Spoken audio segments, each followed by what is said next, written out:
നമസ്കാരം. അമേരിക്കയും ഇസ്രായേലും സംയുക്തമായി ഇറാന് നേരെ ബോംബാക്രമണം നടത്തിയിട്ട് ഇന്ന് 16ാമത്തെ ദിവസമാണ്.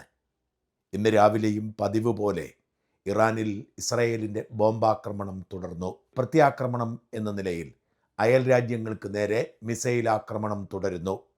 ഇസ്രായേലിന് നേരെ മാത്രമല്ല, UAEക്കും ഖത്തറിനും കുവൈറ്റിനും സൗദി അറേബ്യയ്ക്കും ബഹ്റൈനുമൊക്കെ എതിരെ തുടർച്ച ഇറാൻ മിസൈൽ ആക്രമണം നടത്തിക്കൊണ്ടിരിക്കുന്നു.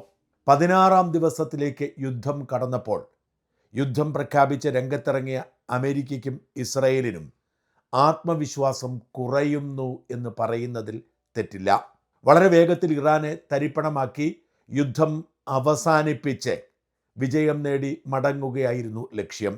ഇക്കഴിഞ്ഞ ജൂണിൽ 12 ദിവസം നീണ്ടുനിന്ന യുദ്ധത്തിൽ ചെയ്തതുപോലെ തന്നെ ഇറാനെ ആക്രമിച്ച് ദുർബലപ്പെടുത്തി മടങ്ങാൻ പദ്ധതിയിട്ടപ്പോഴും കഴിഞ്ഞ തവണ സാധിക്കാതെ പോയ ലക്ഷ്യം ഇക്കുറി സാധിക്കണം എന്ന വാശിയുണ്ടായിരുന്നതുകൊണ്ടാണ് കഴിഞ്ഞ തവണത്തേക്കാൾ ഗൗരവത്തോടെ യുദ്ധം എന്ന നിലയിൽ തന്നെ കാര്യങ്ങൾ കൈകാര്യം ചെയ്തത്.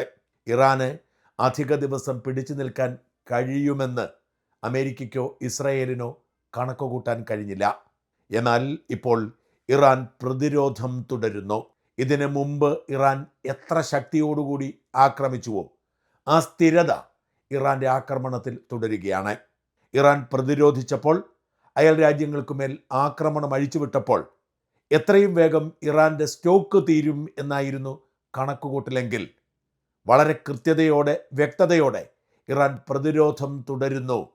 ജനങ്ങൾ ഇറാൻ ഭരണകൂടത്തിനെതിരെ രംഗത്തിറങ്ങാതിരിക്കാനുള്ള സംവിധാനങ്ങൾ ഒരുക്കിയിരിക്കുന്നു എന്ന് വ്യക്തമായതോടെ അമേരിക്ക പതിയെ അകലം പാലിക്കുന്ന കാഴ്ചയാണ് നമ്മൾ കാണുന്നത്. പഴയ ആത്മവിശ്വാസം അമേരിക്കൻ പ്രസിഡന്റ് ട്രംപിനില്ല. ട്രംപ് ഇപ്പോൾ യുദ്ധത്തെക്കുറിച്ച് മറ്റെവിടെയോ നടക്കുന്ന സ്വാഭാവികമായ ഒരു നടപടി എന്ന നിലയിൽ ലഘൂകരിച്ച് കാണാൻ ശ്രമിക്കുന്നു. ആദ്യമൊക്കെ ട്രംപ് ആവേശത്തോടുകൂടി ഓരോ ദിവസവും യുദ്ധത്തിൻ്റെ അപ്ഡേറ്റ് നൽകിക്കൊണ്ട് അമേരിക്കയുടെ മുന്നേറ്റത്തെക്കുറിച്ച്, ഇറാൻ്റെ നാശത്തെക്കുറിച്ച് പറഞ്ഞെങ്കിൽ ഒട്ടും പ്രാധാന്യം കൊടുക്കാതെ പതിയെ ചർച്ച കുറച്ച് തടിയുരാൻ ശ്രമിക്കുന്നു എന്ന് വേണമെങ്കിൽ കണക്കാക്കേണ്ടി വരും. അതേസമയം യുദ്ധമുഖത്ത് കടുത്ത നടപടിയുമായി ഇസ്രായേൽ മുന്നേറുകയാണ്. വലിയ തോതിൽ ഇറാൻ്റെ മേൽ ബോംബാക്രമണം ഇസ്രായേൽ തുടരുകയാണ്. ഇസ്രായേൽ മാത്രമാണോ യുദ്ധത്തിൽ ഇപ്പോൾ ഉള്ളത് എന്നുപോലും സംശയിക്കേണ്ട സാഹചര്യമുണ്ട്. ഇതുവരെ വേണ്ടതുപോലെ ചർച്ചയായില്ലെങ്കിലും ട്രംപിനെ പിന്നോട്ട് വലിക്കുന്ന കാര്യങ്ങളിൽ ആൾനാശവും ഒരു ഘടകമാണ്. ഇതുവരെ ഈ യുദ്ധത്തിൽ 15 അമേരിക്കൻ പട്ടാളക്കാർക്ക് ജീവൻ നഷ്ടപ്പെട്ടത് അമേരിക്കയിൽ പ്രതിഷേധത്തിന് കാരണമായിട്ടുണ്ട്. ഇസ്രായേലിനുള്ളിൽ കടന്നു കയറി ഇറാൻ നടത്തുന്ന ആക്രമണങ്ങൾ മിക്കതും തടയുന്നെങ്കിലും ബാലിസ്റ്റിക് മിസൈലുകൾ അടക്കം പലതും നിപതിച്ചു കൊണ്ടിരിക്കുന്നു. വലിയ നാശനഷ്ടങ്ങൾ ഉണ്ടായാലും ജീവൻ നഷ്ടപ്പെടാത്ത തരത്തിൽ സകല മനുഷ്യർക്കും ഷെൽട്ടർ ഒരുക്കി ഭരിക്കുന്ന ഇസ്രായേലിൽ പോലും ഇതിനോടകം 15 പേർ കൊല്ലപ്പെട്ടു എന്നോർക്കണം. ഇസ്രായേലിൽ 15 പേർ കൊല്ലപ്പെട്ടു എന്ന് പറഞ്ഞാൽ മറ്റൊരു രാജ്യത്താണെങ്കിൽ അത് 100 കണക്കിന് ആളുകളാവാം. ഓരോ മിസൈലും പറന്നുയരുമ്പോൾ തന്നെ ആളുകളെ ഷെൽട്ടറുകളിലേക്ക് മാറ്റാനുള്ള സംവിധാനം ഇസ്രായേലിനുള്ളതുപോലെ മറ്റൊരു രാജ്യത്തിനുമില്ല. എന്നിട്ടും ഇസ്രായേലിനെ തിരിച്ചടി കിട്ടിക്കൊണ്ടിരിക്കുന്നു എന്നത് ഇറാൻ്റെ ആത്മവിശ്വാസം ഇരട്ടിപ്പിക്കുകയാണ്. ഇസ്രായേലിനെ സംബന്ധിച്ചിടത്തോളം യുദ്ധം ഒരു പുത്തരിയല്ല. യുദ്ധത്തിനിടയിൽ തന്നെ ജനിച്ച് ജീവിച്ചു വളർന്ന രാജ്യമാണ് ഇസ്രായേൽ. അതുകൊണ്ട് കാര്യമായി അവർ ഇതിനെ വകവയ്ക്കാതെ മുമ്പോട്ട് പോകുമ്പോൾ അമേരിക്കയുടെ സ്ഥിതി അങ്ങനെയല്ല. ആയിരക്കണക്കിന് ടാർഗറ്റുകൾ ഇനിയും പൂർത്തിയാക്കാനുണ്ട് എന്ന് ഇസ്രായേൽ പറയുമ്പോഴും അമേരിക്ക മൗനം പാലിക്കുന്നത് യുദ്ധത്തിൽ നിന്ന് പിന്മാറേണ്ട സാഹചര്യം രൂപപ്പെട്ടു വരുന്നു എന്ന് തിരിച്ചറിഞ്ഞാണ്.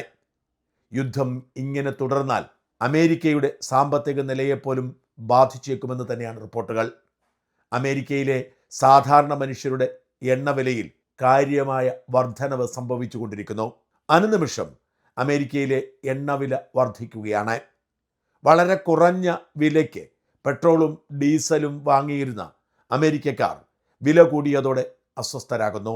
ഇനി ഇന്ധനക്ഷാമം അതിരൂക്ഷമാകുമെന്നും ഹോർമൂസ് കടലിടുക്കിൽ ഇടപെടൽ നടത്തി അത് നിയന്ത്രിക്കാൻ കഴിഞ്ഞില്ലെങ്കിൽ എല്ലാം കൈവിട്ടു പോകുമെന്നും അമേരിക്ക ആശങ്കപ്പെടുന്നു. ബ്രിട്ടീഷ് പ്രധാനമന്ത്രി കീർ സ്റ്റാർമറുമായി ഡൊണാൾഡ് ട്രംപ് ടെലിഫോണിലൂടെ ചർച്ച നടത്തിയതും ഹോർമൂസ് കടലിടുക്കിലെ പ്രതിസന്ധി പരിഹരിക്കാനാണ്.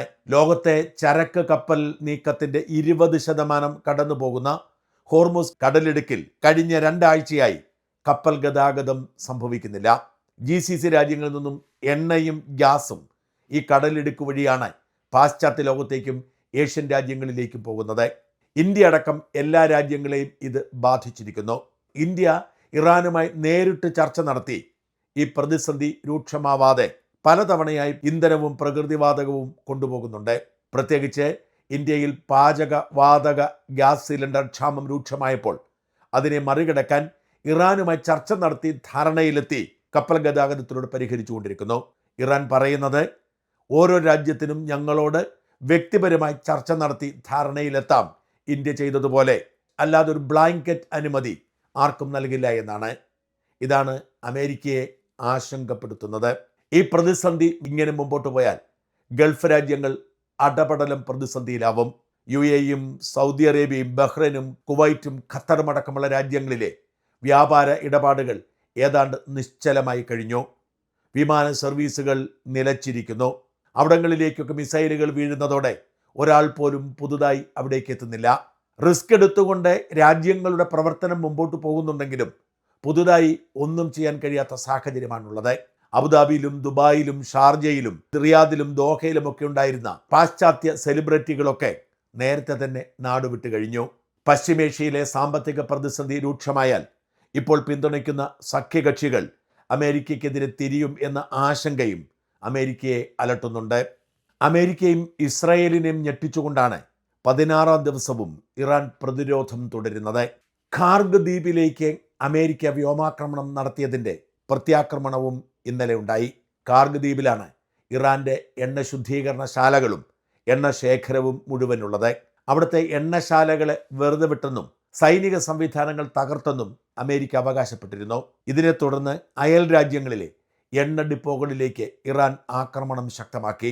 UAEയുടെ ഏറ്റവും വലിയ എണ്ണ ഡിപ്പോകൾ സ്ഥിതി ചെയ്യുന്ന ഫുജൈറയിലേക്ക് ആക്രമണമുണ്ടാവുകയും തീ പടരുകയും ചെയ്തു എന്ന് റിപ്പോർട്ടുണ്ട്. ദിവസവും 1.7 മില്യൺ ബാരൽ എണ്ണ ഈ ഡിപ്പോയിൽ നിന്നാണ് UAE കൊണ്ടുപോകുന്നത്. അവിടെ പുകച്ചുരുളുകൾ ഉയരുന്നെന്നും ഈ ഡിപ്പോ അടച്ചു എന്നും UAE തന്നെ വിശദമാക്കിയിട്ടുണ്ട്. അമേരിക്കയും സഖ്യകക്ഷികളും നേരിടുന്ന ഏറ്റവും വലിയ പ്രശ്നം ഹോർമുസ് കടലിടുക്ക് തന്നെയാണ്. അവിടേക്ക് യുദ്ധക്കപ്പലുകൾ അയച്ച് ഇറാനെ നേരിടണമെന്നും ഹോർമുസ് കടലിടുക്ക് നിർബന്ധമായി തുറന്ന് കപ്പൽ ഗതാഗതം സുഗമമാക്കണമെന്നുമാണ് ട്രംപിൻ്റെ അഭിപ്രായം. അതിനുവേണ്ടി നാറ്റോ സഖ്യകക്ഷികളുമായി ട്രംപ് ചർച്ചകൾ നടത്തുന്നുണ്ട്. എന്നാൽ അത്തരമൊരു നീക്കം ആത്മഹത്യാപരമായിരിക്കും എന്ന് ചില നിരീക്ഷകരെങ്കിലും വിലയിരുത്തുന്നു. ടെല്ലവീവിലേക്ക് കൃത്യമായി ബാലിസ്റ്റിക് മിസൈലുകൾ അയക്കുന്ന അമേരിക്കയിലെ കാലിഫോർണിയയിലേക്ക് പോലും ലക്ഷ്യം വെച്ചുകൊണ്ട് മിസൈലുകൾ തയ്യാറാക്കുന്ന ഇറാനെ സംബന്ധിച്ചിടത്തോളം അവരുടെ വ്യോമനാവിക പരിധിക്കുള്ളിൽപ്പെടുന്ന ഹോർമുസ് കടലിടുക്കിലെ ഏതു ലക്ഷ്യത്തെയും തച്ചുടയ്ക്കാൻ എളുപ്പമാണെന്നും പണി ചോദിച്ചു വാങ്ങരുതെന്നും ട്രംപിന് പലരും നിർദ്ദേശം നൽകുന്നു. എന്നാൽ ഈ പ്രതിസന്ധി അവസാനിപ്പിക്കാനുള്ള ഏക വഴി എന്ന നിലയിൽ ട്രംപ് യുദ്ധക്കപ്പലുകൾ അങ്ങോട്ട് അയക്കാനുള്ള തയ്യാറെടുപ്പുകൾ നടത്തുന്നു എന്നാണ് റിപ്പോർട്ട്. അങ്ങനെയെങ്കിൽ ഇറാന്റെ കരുത്ത് പരീക്ഷിക്കാൻ അവർ അതൊരു അവസരമായി കരുതിയേക്കുമെന്നാണ് റിപ്പോർട്ട്. സെജിൽ എന്നു പേരുള്ള തദ്ദേശീയമായി നിർമ്മിച്ചെടുത്ത ഏതാണ്ട് 2000 കിലോമീറ്റർ ദൂരം സഞ്ചരിക്കാൻ കഴിയുന്ന ഇറാന്റെ സ്റ്റെൽത്ത് ബാലിസ്റ്റിക് മിസൈൽ അമേരിക്ക ലക്ഷ്യമാക്കി അയച്ചിട്ടുണ്ട് എന്ന് ഇറാൻ അവകാശപ്പെടുന്നുണ്ട്. അമേരിക്ക അത് ചിരിച്ച് തള്ളുന്നുണ്ടെങ്കിലും റഡാറുകളെയും അയൺ ഡോമിനെയും ഒക്കെ വെട്ടിച്ചുകൊണ്ട് ആക്രമണം നടത്താൻ ശേഷിയുണ്ടെന്നാണ് ഇറാന്റെ അവകാശവാദം. ഇനി ആരോടും കോംപ്രമൈസ് ഇല്ല. കൊലയാളിയായ ഇസ്രായേൽ പ്രധാനമന്ത്രി എവിടെ ജീവിച്ചിരിപ്പുണ്ടെങ്കിലും കണ്ടുപിടിച്ചു കൊല്ലുമെന്ന് ഇറാൻ പ്രഖ്യാപിക്കുന്നു.